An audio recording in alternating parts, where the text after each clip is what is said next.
এই পর্যায়ে চতুর্থ প্রতিযোগী হিসেবে মঞ্চে উপস্থিত হয়েছেন সুদূর বরিশাল থেকে আগত রূপগঞ্জ মার্কাজু উলুমুল কুরআন মাদ্রাসা এর সম্মানিত শিক্ষার্থী হাফেজ ইয়াসিন হোসেন। ইয়াসিন হোসেনকে অনুরোধ জানাচ্ছি তার চমৎকার তেলাওয়াত আমাদেরকে উপহার দেওয়ার জন্য। أعوذ بالله من الشيطان الرجيم.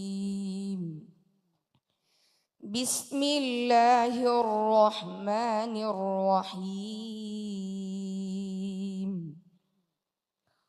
وبرزت الجحيم للغاوين وقيل لهم أين ما كنتم تعبدون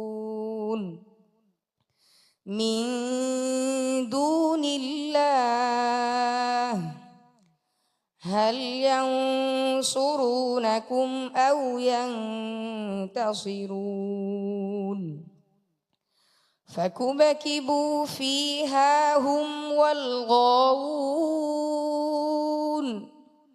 وجنود إبليس أجمعون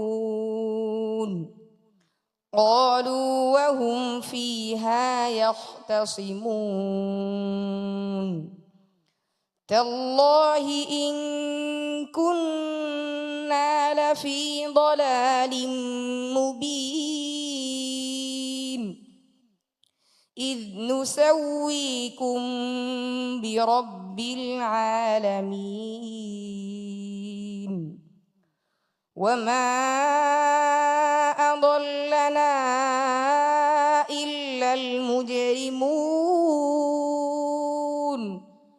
فما لنا من شافعين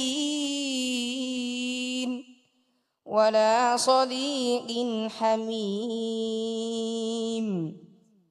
صدق الله العظيم. অত্যন্ত মনোমুগ্ধকর তেলাওয়াত উপহার দিয়েছেন বরিশালের ছোট্ট বন্ধু ইয়াসিন হোসেন। আমরা এই পর্যায়ে মন্তব্য শুনবো। মন্তব্য নিয়ে এসেছেন হাফেজ কারি সালামাতুল্লাহ। মাশাআল্লাহ, অসাধারণ তেলাওয়াত, সুন্দর কণ্ঠে সুন্দর তেলাওয়াত করেছেন। তবে একটাই সবই খেয়াল করে নাই, সম্ভবত এটা খেয়াল করবেন, সামনে এগিয়ে যেতে হলে এই লাহানে খফি লাহানে জরি সব বিষয়গুলো খেয়াল করতে হবে।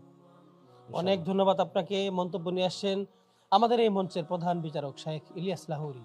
বিসমিল্লাহ মাশাআল্লাহ। আজকে ইয়াসিন যে তেলাওয়াত করেছে, আমার বিশ্বাস আজকের এই টেলিভিশনের সাইডে বসে যারা প্রোগ্রাম উপভোগ করছে ইফতারের ঠিক পূর্ব মুহূর্তে, আমার বিশ্বাস তারা তাদের সন্তানের ব্যাপারে সিদ্ধান্ত নেবে ইয়াসিনের মতো কোরআন হাফেজ বানাতে। আমি তোমার জন্য অনেক দোয়া করছি, তুমি অনেক বড় হও। বারাকাল্লাহু ফিক। অনেক ধন্যবাদ আপনাকে চমৎকার মন্তব্যের জন্য। মন্তব্য নিয়ে আসছেন হাফেজ কারি সিরাজুল ইসলাম। মাশাআল্লাহ, ইয়াসিন হোসেন জায়েদ, সুদূর বরিশাল থেকে এসেছো। আল্লাহ রাব্বুল আলামিন তোমাকে এই মঞ্চে আসার তৌফিক দিয়েছেন।